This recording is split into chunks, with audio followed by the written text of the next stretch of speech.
Hi everyone. आज हम पढ़ने जा रहे हैं क्लास 9th का चैप्टर 8 क्वाड्रिलैटरल्स।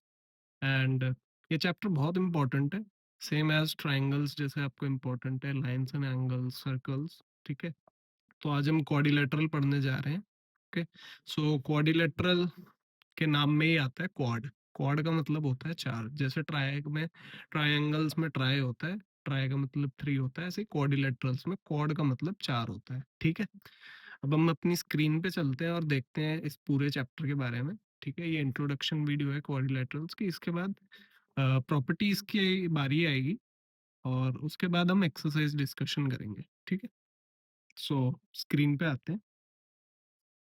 ओके, तो हम अपनी स्क्रीन पे चलते हैं और देखते हैं क्वाड्रिलैटरल्स। ठीक है, सो क्वाड्रिलैटरल में जैसा नाम बोलता है क्वाड, क्वाड का मतलब होता है चार। अभी हमने ट्रायंगल्स पढ़ा था, ट्राई एंगल्स। ट्राई में ट्राई का क्या मतलब था? थ्री, थ्री साइड वाली शेप्स। तो हमने देखा तीन टाइप के ट्रायंगल होते हैं, कौन कौन से? आइसोस्केलियस, स्केलियस और इक्विलेटरल ट्रायंगल्स। उनकी प्रॉपर्टी के बारे में बात करिए। अब ऐसे ही हम क्वाड्रिलैटरल में चार साइड वाली शेप्स की बात करेंगे। ठीक है, चलो जी। अब चार साइड वाली शेप आपने अपनी क्लासेस में, जूनियर क्लासेस में कौन कौन सी पढ़ी है? भैया मैंने तो स्क्वायर पढ़ा है और रेक्टेंगल पढ़ा है। हाँ बिल्कुल सही, वही दो शेप्स आपने पढ़ी होंगी। और इस चैप्टर में बेसिकली हम क्या डिस्कशन करेंगे कि अगर कोई भी चार साइड की शेप दे दी, जो जिसकी प्रॉपर्टीज हमें अभी तक तो नहीं पता, बट हम इस चैप्टर में सीख जाएंगे कि अगर कोई भी चार साइड की शेप दे दी तो हम उसमें डील कैसे करेंगे। ठीक है, सो क्वाड्रिलैटरल्स में पहले मैं बना के दिखा देता हूँ क्वाड्रिलैटरल्स क्या है, कैसा शेप होती है। ठीक है, तो ये शेप हो गई क्वाड्रिलैटरल की। ओके, और इसमें मैं नाम दे देता हूँ ए बी सी डी। तो अगर मैं आपसे पूछूं इसमें साइड कौन कौन सी हैं, ए बी हो गई साइड, बी सी हो गई, सी डी हो गई और ए डी हो गई। राइट, तुम लिख लेते हैं इसको पहले। साइड कौन कौन सी हो गई? या ए बी हो गई, बी सी हो गई, सी डी हो गई और डी ए हो गई। चलो जी, बिल्कुल बढ़िया। अब मैं आपसे पूछता हूँ साइड्स के बाद हमारे पास क्या बचता है? हम बता सकते हैं, एंगल्स पूछ सकते हैं। एंगल कौन कौन से होंगे? तो हमारे पास एंगल, यहाँ पे एंगल ए बोल सकते हैं, angle B, angle C, angle D. अरे भैया समझ नहीं आया, एंगल ए क्या होता है, एंगल ए क्या होता है? ओके, एंगल ए बेटा, या तो हम एंगल डी ए बी लिख सकते हैं या फिर एंगल बी ए डी। आपने ट्राइंगल्स में पढ़ा होगा, ये वाले एंगल को हम ऐसे लिख सकते हैं। करेक्ट। आप एंगल बी को हम क्या लिख सकते हैं? Similarly angle A B C, और angle D, oh sorry, C B A. Correct. Angle C को हम क्या लिख सकते हैं? एंगल सी को हम लिख सकते हैं angle B C D slash angle D C B. अब ऐसे ही एंगल डी आपका होमवर्क है, लिख लेना यार कैसे लिखते हैं। ठीक है, अब सब चीजें तो क्या ही बताऊं। अब इसके बाद दूसरी और क्या चीज हम डिस्कशन कर सकते हैं इसमें? वर्टेक्स। वर्टेक्स का मतलब क्या होता है देसी भाषा में? कोने। कितने कोने हैं इसमें? चार कोने हैं। कौन कौन से? ये और ये। ठीक है, इनका नाम लिख दो। कौन कौन सा? ए, दूसरे कलर से लिखते हैं, ए बी सी डी। ठीक है भैया, ये तो समझ आ गया। ओके, तो अब इसके बाद हम बात करते हैं, हाँ एक और चीज, कोऑर्डिनेटर्स में भी हम डायगोनल तो बना ही सकते हैं। ठीक है, तो इसमें डायगोनल कौन कौन से हो जाएंगे भैया? डायगोनल ए सी हो जाएगा और बी डी हो जाएगा। ये समझ नहीं आया, डायगोनल कैसे लिख दिया? अरे ये बच्चा, ये वाला डायगोनल, और ये, इसके मैंने नाम लिख दिया। हाँ ठीक है, समझ आ गया। ओके, तो यहाँ तक हम बात कर चुके हैं एक्चुअली में क्वाड्रिलेटरल दिखता कैसा है, उसकी साइड्स कौन सी, एंगल कौन सी है, वर्टेक्स कौन सी। और डायगोनल क्या है, ठीक है। तो अब इसके आगे आपने अपनी पिछले चैप्टर में ये देखा था, ट्रायंगल सम की एंगल सम प्रॉपर्टी क्या बोलती थी? ये बोलती थी वो कि तीनों एंगल का सम 180 डिग्री होता है। हाँ, करेक्ट। तीनों एंगल का सम 180 डिग्री होता है, बिल्कुल करेक्ट है। क्वाड्रिलेटरल्स में भी होती है कभी ऐसी बात चीज कुछ? हाँ यार, क्वाड्रिलेटरल्स में भी होती है, ठीक है। अगर मैं क्वाड्रिलेटरल बना देता हूँ एक ABCD, जिसमें एंगल्स हैं कुछ 4, तो इन सारे एंगल्स का समीशन क्या होता है? Angle A plus angle B plus angle C plus angle D कितना होता है? भैया वो पता नहीं, मैं बता देता हूँ, 360 डिग्री होता है, ठीक है, चारों एंगल का सम। ठीक है भैया। तो अब हम इसको आगे यूज करेंगे जब हम क्वेश्चंस देखेंगे, तो इसमें ना तब हमें जरूरत पड़ेगी, जैसे आपने एंगल सम प्रॉपर्टी ट्रायंगल की यूज करी होगी, ठीक है। तो ठीक है, अब मैं कुछ स्पेशल केसेस की बात कर रहा हूँ, स्पेशल साइड्स वाले या फिर स्पेशल शेप्स जो क्वाड्रिलेटरल्स में है, जो हमने बचपन में दो पढ़ी हैं, स्क्वायर और रेक्टेंगल। बट अब इस चैप्टर में हम पैरेललोग्राम की डिस्कशन करेंगे, हम रोम्बस की डिस्कशन करेंगे, स्क्वायर, रेक्टेंगल और ट्रेपीजियम। इसमें से सबसे इम्पोर्टेंट कौन सा है? इसमें से सबसे इम्पोर्टेंट, अगर अभी इस क्लास के रिगार्डिंग देखा जाए, तो पैरेललोग्राम और रोम्बस, ये तो बहुत इम्पोर्टेंट होते हैं।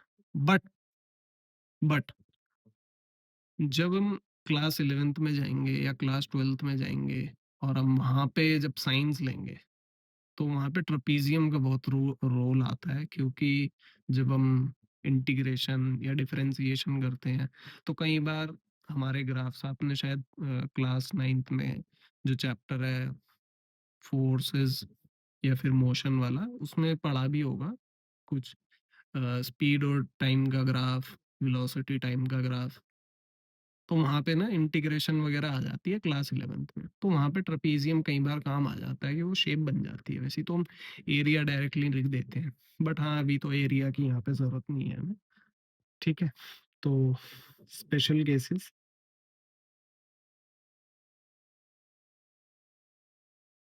कौन कौन से हैं, अभी बताया मैंने।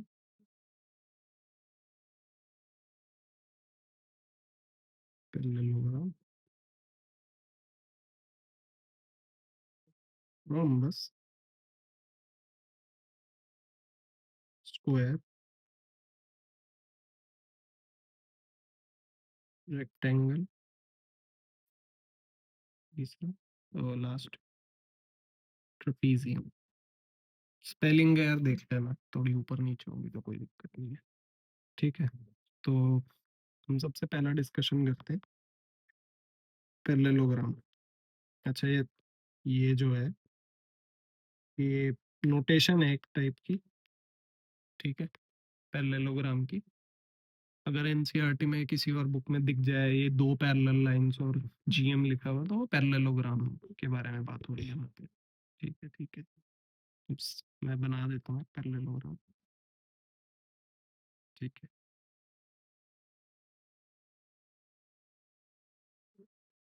ठीक है। तो पैरेललोग्राम के बारे में हम बात करते हैं। सो पैरेललोग्राम में बेसिकली होता क्या है, दो पेयर्स ऑफ अपोजिट साइड, वो क्या होती है, पैरेलल होती है। क्या? दो pair of opposite sides parallel होते हैं। समझ नहीं आया अभी? चलो यार दिखा देता हूँ। दो pair of opposite sides are parallel, मतलब ये और ये पैरेलल लाइन है, ये और ये वाली पैरेलल लाइन है, ठीक है। फिर से ये और ये पैरेलल है, ये और ये पैरेलल, लिख देता हूँ। तो हम क्या बोल रहे हैं, AB is parallel with CD and AD is parallel with BC, ठीक है। और प्रॉपर्टी, और प्रॉपर्टी यार अगली वीडियो में पैरेललोग्राम पे ही बहुत सारी प्रॉपर्टीज है, उनके बारे में डिस्कशन करेंगे, बट अभी के लिए इतना ही रखते हैं, ठीक है। सेकंड आ जाते हैं।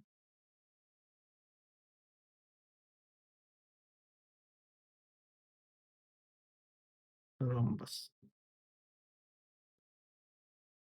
रोम्बस स्क्वायर का भाई है,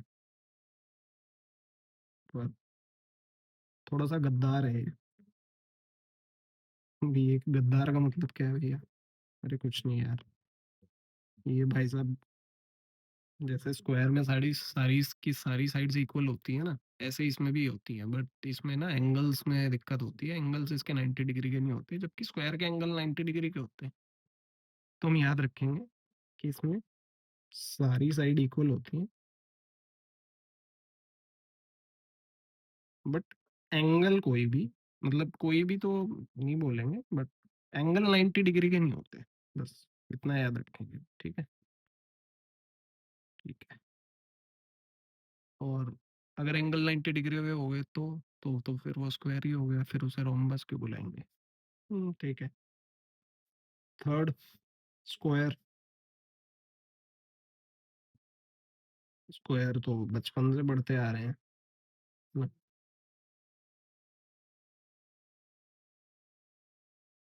all sides are equal and each angle is 90 degree, मतलब A B is equals to B C is equals to C D is equals to A D, and angle A is equals to angle B is equals to angle C is equals to angle D, 90। यहाँ से हम ये भी prove कर सकते हैं कि चारों एंगल का सम 90 डिग्री होता है। कैसे? Four angle A is equals to, क्या होगा, 4 into 90, 9 4 9 4 याद है? हाँ याद तो है। 366। किसी को ये ना समझ आया हो कि मैंने ये क्या लिख दिया, ये क्या है, ये कैसे आ गया, तो शॉर्ट में बता देता हूँ। इसको हम ऐसे लिख सकते हैं, angle A plus angle B plus angle C plus angle D is equals to 9, is equals to, is equals to तो नहीं लगाऊंगा और इसको फिर मैं देखो सारे इसके सारे एंगल इक्वल है, तो angle A plus angle A plus angle A plus angle A, तो कितने हो गए, 4 एंगल हो गए। एंगल ए कितना है, 90 डिग्री, तो यहाँ से ये आ गया। ठीक है ठीक है ठीक है, समझ गए समझ गए। थर्ड केस, थर्ड है, फोर्थ है, फोर्थ आ गया।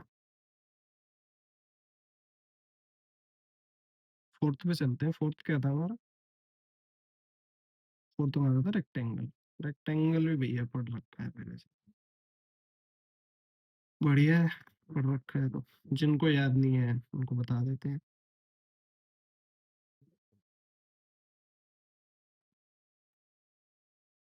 रेक्टेंगल में क्या होता था,